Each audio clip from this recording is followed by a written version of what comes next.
Ladies and gentlemen, you are now tuning in to Sis with the Locks podcast.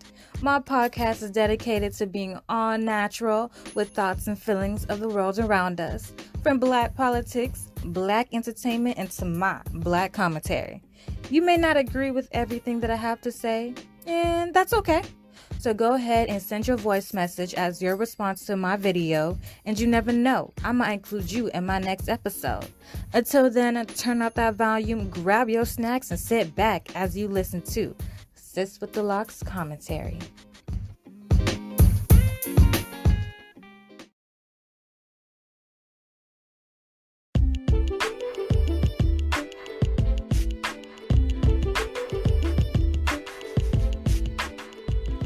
So today, I'm doing my commentary on this really interesting article.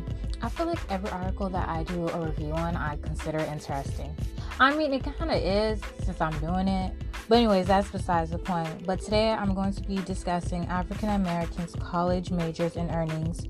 This was a study conducted by Georgetown University, the McCourt School of Public Policy, and on the article it talks about, I think they also worked with the Center on Education and the Workforce, probably a division within their university. So I was like, this is a great topic because I'm someone who just graduated, and I graduated more in like the social sciences to be more specific, criminology and African American studies, and I don't regret my major at all, especially the African American studies, because I will say since I graduated and even throughout my undergraduate years and post-grad, that I was able to utilize my African American studies major more just on how to pretty much maneuver the system, how to work the system, how to finesse the system. And it goes back to the type of jobs. That's why I like the degree that I have, because I can apply to different jobs and really relate and use like some of my coursework within my degree to relate it to the specific job that I'm applying to. So that's one thing I really like about my job. But with this article, we're going to get into it. It talks about college majors and earnings. So the article it talks about, and don't forget that I will be linking the article in the description box. They even have like a PowerPoint and a quick fact sheet and a little like video that kind of does an overview of what it talks about in this article. So I thought it was really dope. But I'm gonna go ahead and just include it so you guys have access to it. I just know that I'm only providing my opinions, my perspective on this article, my viewpoints. This is none of my work. I'm literally just providing my 2 cents. So anyways, the article it opens up talking about, again, that there has been an increase of resources for African Americans to attend college and universities. There's scholarships, there's grants, there's pipeline programs, there's different initiatives. There have been, resources implemented to give African American students access to attend the school and to further their education, which is really great. But it talks about how many African Americans are highly concentrated and are overrepresented in lower paying jobs. And this is, it's extremely critical to realize this, because the jobs that they're going into, yes, like it talks about that the job that they're going to, it's not being well paid, while they're being underrepresented in fields such as STEM, health, and business, which are the actually fastest growing market right now. And here's some statistics that they provided with an article. You have African Americans account for only 8% of general engineering majors. You have 7% of mathematics. You have 5% of computer engineering majors. And you also have only 7% of finance and marketing majors who are African American students. And in health majors, they tend to be a little bit more higher than those majors that I just acknowledged, where they account for 10%. However, even though there are a lot of people who tend to go to health majors, they are unfortunately clustered in the lowest earning detailed part of that major, because think of it, you have health, but there's so many jobs under health that people can do. So They're saying even though they're going into the health field, some of them are going into positions that are not really paying, really good money compared to other jobs within the health industry. For example, it mentioned that only 6% really of African Americans tend to go into the higher earning jobs within the health field, such as pharmacy, pharmaceutical sciences, and administration. So, and that was another thing. And then you also have African Americans represented in majors that has to do with community, low earning, human services, and community organizations. And that tends to be 20%, and social work tends to be 19%. I want to put in my 2 cents real quick, because as someone who wants to pursue law school, and I remember I attended this summer undergraduate program for those who are interested in law schools. It's kind of pretty much like a pipeline. I believe, was it 6 weeks? You go in there, you learn about the different law schools, you make connections, building your resume, personal statement, how to apply, how to I can't pronounce this word for nothing, but negotiate for a higher scholarship and all that, etc. All of that pretty much has to do with the law school cycle. And one of the things that I know, it wasn't just me, but other students did not like, is that when we had guest speakers who came in and talk about their field of work and the type of law that they're doing, it was heavily concentrated in more public service jobs, more of, for example, like public defender. And there was nothing wrong with those positions, but as someone who's trying to get exposed into the law school realm and law and politics and stuff like that, this is a great opportunity that we're in. It will be great that we also get exposed to other, you have private law, you have big law, you have, these big corporate jobs, and it would have been nice that many of us may not have want to go there, but it would have been nice to get exposed. Because I remember I attended another event, I remember in Georgetown, and it was these 2 Black women, and they're involved in private law, big corporate law. And she was telling me, there's nothing wrong with doing that. She's like, a lot of Black people, specifically talking about within law, they feel that they have to be a public defender. They feel they have to be more of, I'm not going to say lower ranking, but tend to go more into these lower paying jobs that has to do with public service. And there's nothing wrong with that. And she was telling me there's also nothing wrong with going to private law, into corporate law, into these big law firms as well. And she was, she just felt like a lot of Black people feel like they feel obligated to, do these type of jobs because they want to help their community. They want to give back. They want to fight for them. They want to fight for people who look like them, who gets mistreated just like them, which I get it. And she was like, I understand that. But you can also do pro bono. You can also be going to big law. You can go into this private sector and also do pro bono, also do volunteer work, also give free services to certain clients who can't afford it, or if you like a particular case that you want to take onto it.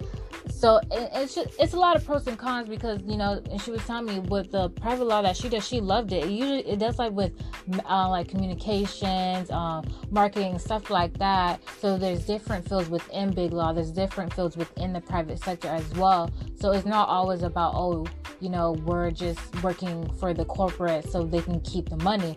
Mind you, there are jobs like that, don't get me wrong. But she was like, it's okay to be open-minded, because she was just like, from her experience, when she's seen many students, especially Black students who want to go into law, they want to be the defense attorney. She was telling me there's actually, I forgot what she said, but it was like a little phrase that they had going on with Black attorneys always want to be the defense attorney, but very few wanted to be prosecuting attorneys. I forgot what she said verbatim, but she said something along those lines. And she was also telling me there's nothing wrong with being a prosecuting attorney, because we need Black people, especially in the law field. We need them in every places and every position that we can get. But there's nothing wrong going to corporate law, and then on your downtime, on your volunteering time, you can set a time to work on a case that you feel very connected to, or you can do pro bono and volunteer. So that was something that she mentioned to me, and I never thought about that.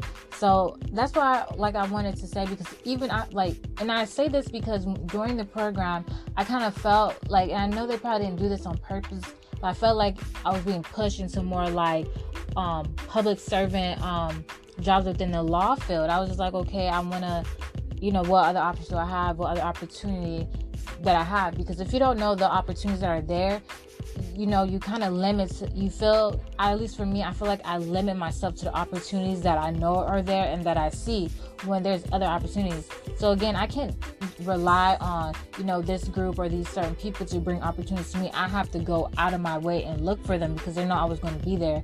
But, for example, depending on where you live, your city, your state, your connections, you sometimes need to know somebody to put you into certain spaces to get, where you want to be.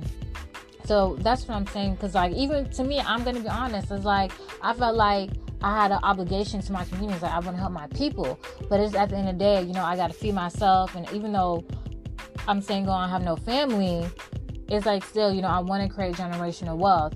Let me go in, and I consider this, let me go into these big law firms, this corporate law, go in, make my money, do whatever I need to do, but also do pro bono on the side. There's nothing wrong with that.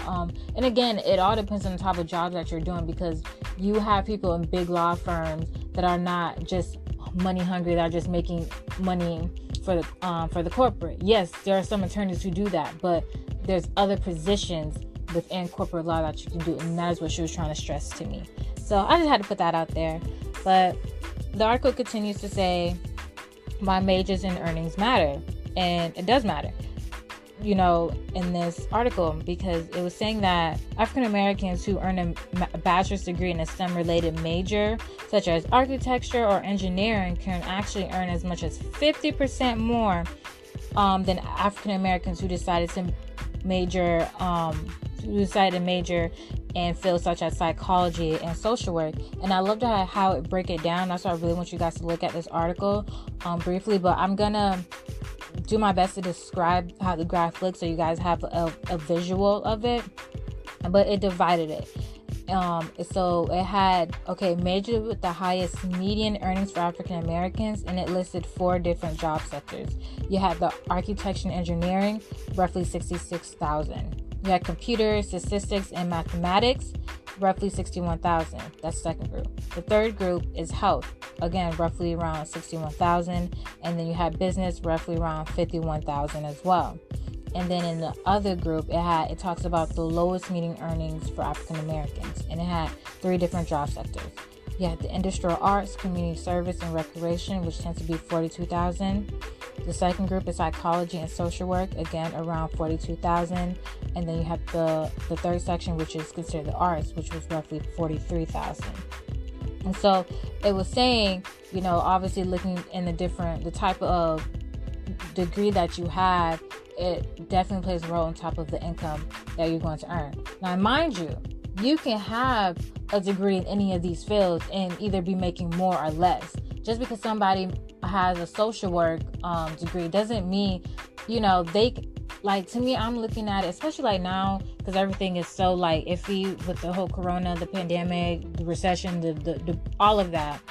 You can still have, what they're considering the lowest earnings for the lowest earning jobs for African Americans. You can still be employed in these type of jobs and still be making a lot of money.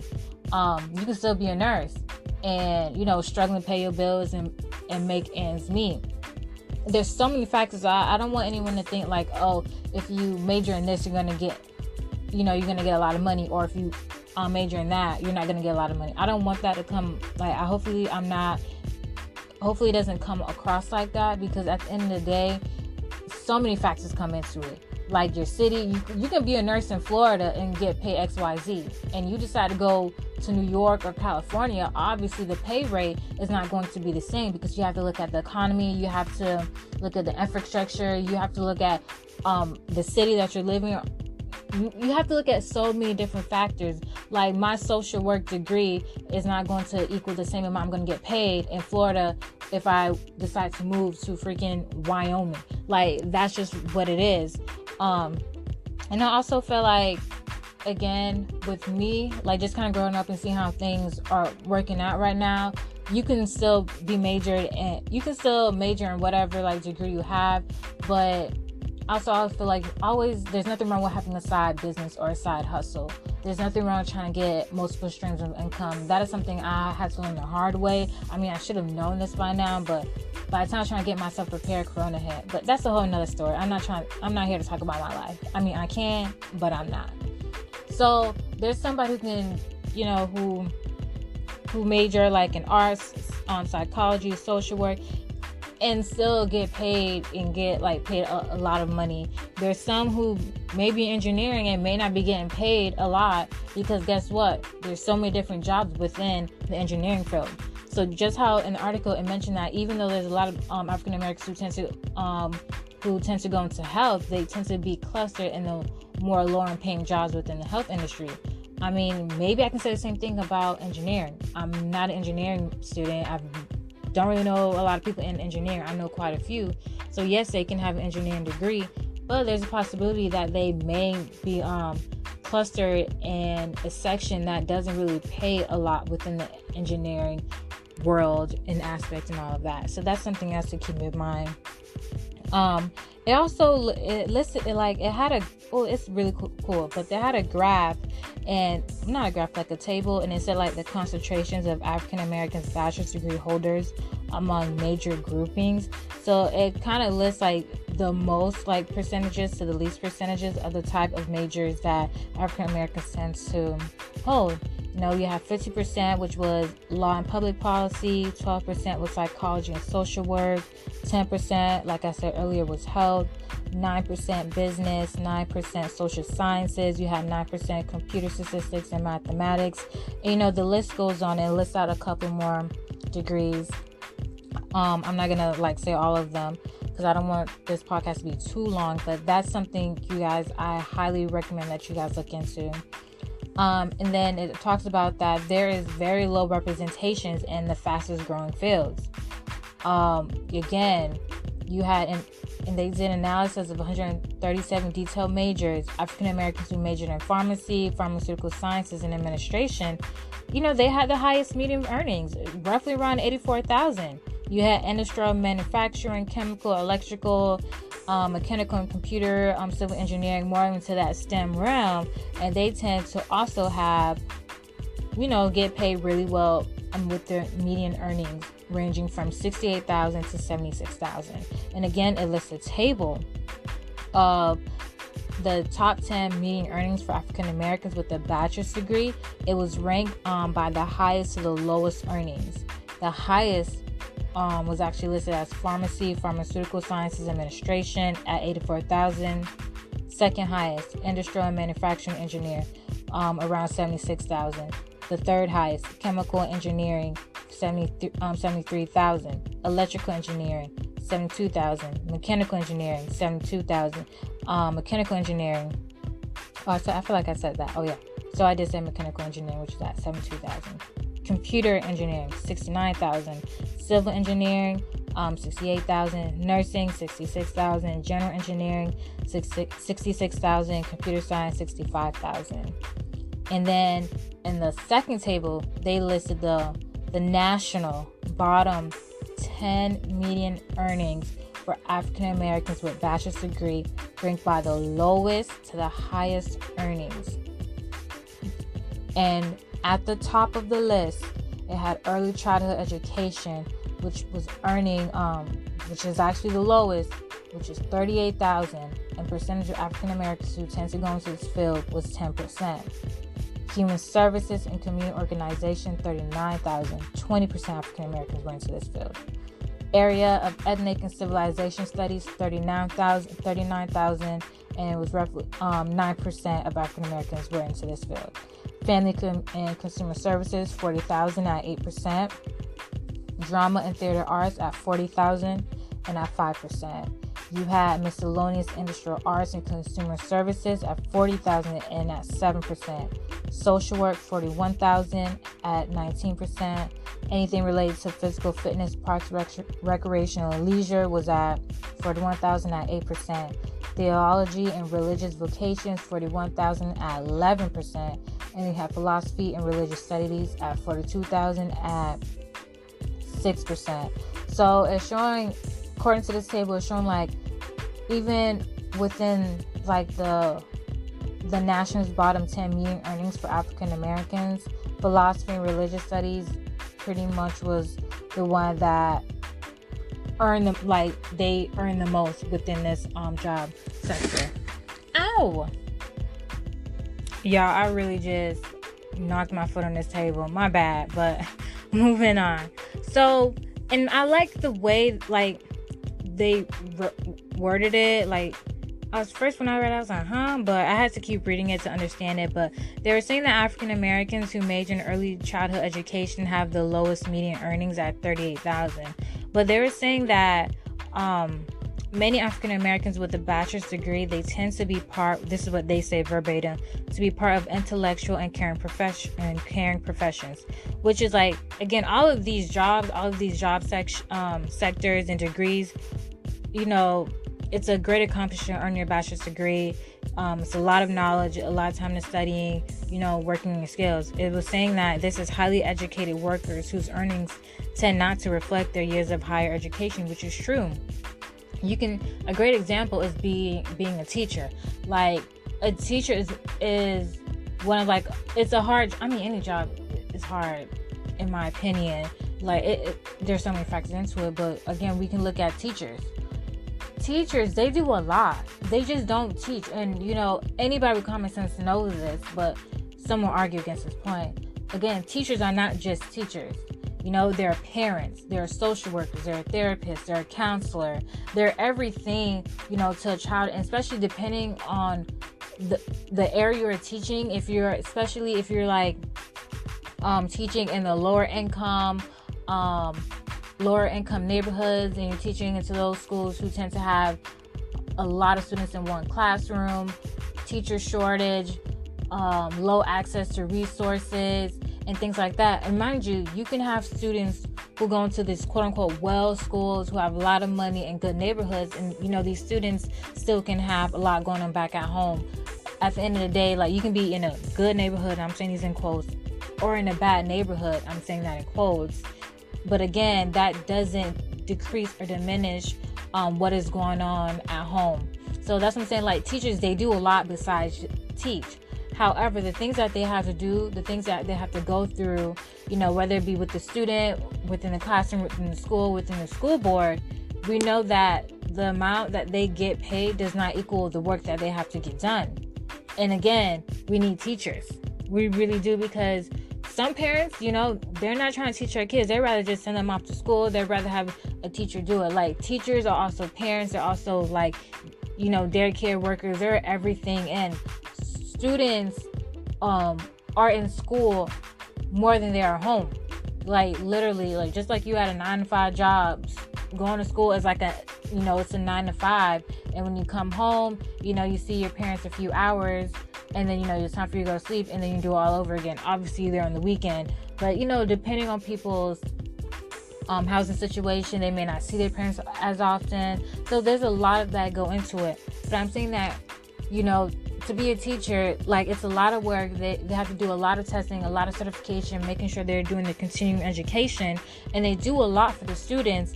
But again, their earnings does not equal the amount of work that they do. That's just what it is. Teachers always demanding higher pay raise. There's shortages. They have to go through a lot. But we see that what they do, it doesn't reflect their earnings, and that is sad. That is.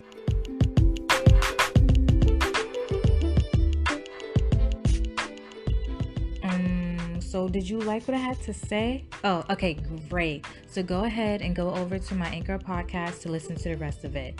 And don't worry, you don't need an account to listen to it. And if you don't have Anchor, that's fine, because it's on Spotify, Apple Podcasts, Breaker, Castbox, Google Podcasts, Overcast, Pocket Cast, Radio Public, and Stitcher. So I'll see you over there. Bye.